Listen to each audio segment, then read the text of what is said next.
Alors évidemment, Oui.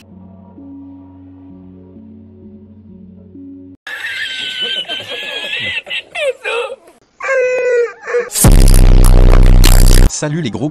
Alors, est-ce que les bodybuilders sont cons? Eh bien c'est très simple, il suffit d'aller dans ta propre salle de sport, et de demander aux mecs dopés ce qu'ils font dans la vie. En général, le bodybuilder est agent de sécurité, préparateur de commandes, videur de boîte de nuit, chauffeur-livreur, voire très souvent au RSA. Est-ce que tu penses sincèrement qu'une personne intelligente va faire un de ces métiers? Personnellement j'en suis convaincu, non. Deuxièmement, tôt ou tard, une personne intelligente comprendra que dans notre société moderne, la seule chose qui compte, c'est l'argent. Si tu as de l'argent, tu auras tout ce que tu veux. Si tu n'as pas d'argent, tu ne seras rien. Il n'y a que les idiots qui sont convaincus du contraire. Mets-toi bien ça profondément dans ton crâne vide. À part les problèmes de santé, il n'existe aucun problème sur Terre qui ne puisse pas être résolu avec de l'argent. À partir de là, il a déjà été dit 100 fois qu'il n'y a pas d'argent à se faire en étant bodybuilder. Il suffit de regarder la vidéo de Kai Greene pour se rendre compte que même à très haut niveau, les bodybuilders sont pauvres. Je pense donc ne pas trop me tromper en disant que dans la grande majorité, oui, les bodybuilders sont des idiots. Sans parler du fait que même à niveau amateur, il est indispensable d'utiliser des produits dopants qui tôt ou tard vont détruire ta santé.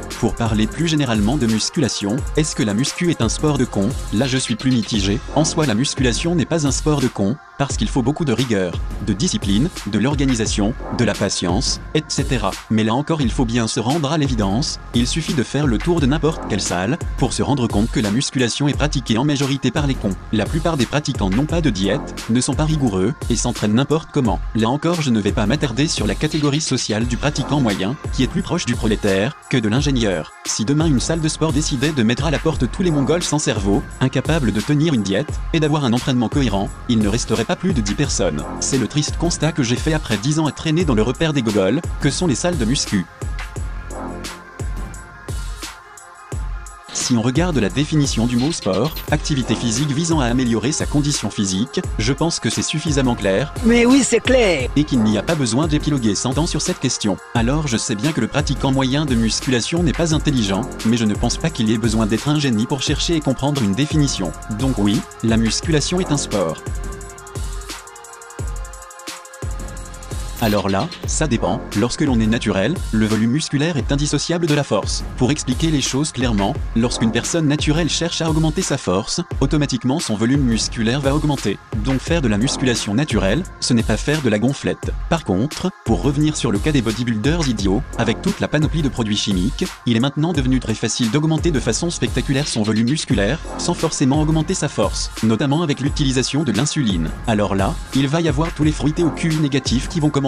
Gna gna gna, moi je pousse X kilos au développé couché, gna gna gna, j'ai peut-être pas de cerveau mais j'ai des muscles, on va voir si tu fais pareil. Certes, comme je l'ai dit, la force et le volume musculaire sont indissociables, donc qui dit gros muscle, dit grande force, mais il n'est pas indispensable de s'entraîner lourd pour prendre du muscle, quand on utilise les fruits. Il suffit de voir tous les coachs fruités, qui prônent le super léger, l'entraînement barre à vide, la contraction volontaire, et autres concepts de mongol sans cerveau. Pour ma part, je vais considérer que l'entraînement sous chimie, c'est un autre monde, dans l'idéal, il faudrait pouvoir clairement faire la différence entre le pratiquant naturel et le pratiquant fruité. Mais le problème c'est que ça n'arrivera jamais, car si le tabou du dopage venait à disparaître, les fruités ne pourraient plus se faire passer pour des mecs super intelligents, qui ont découvert un programme miracle pour devenir musclés en 2 ans. Ce qui est la base du marketing, faire miroiter des résultats inatteignables, et monnayer un prétendu savoir, qui n'existe pas en réalité.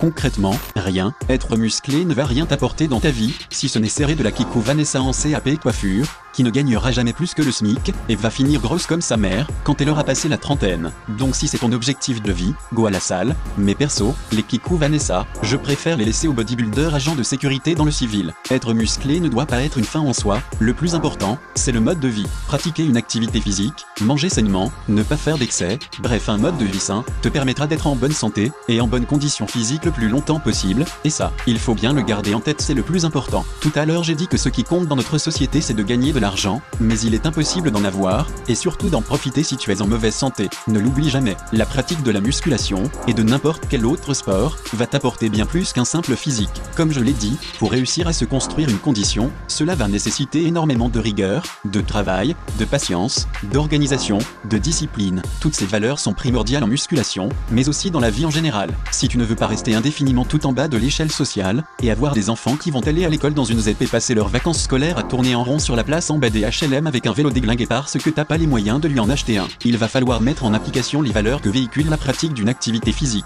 Être musclé ne va pas résoudre tous tes problèmes. Si tu as des difficultés financières, faire un double biceps devant ton banquier ne va rien changer. Être rigoureux, discipliné et organisé dans ta vie, ça oui, ça va t'aider à régler tes problèmes. Cette vidéo est maintenant terminée, j'espère qu'elle t'a plu. Si c'est le cas, n'oublie pas de mettre un pouce bleu, un commentaire, de t'abonner et d'aller faire un tour sur la page Facebook. Si elle ne t'a pas plu, tu peux aller te faire par une chèvre, mais surtout n'oublie pas le pouce noir et le commentaire de rageux. A plus les tarlouses.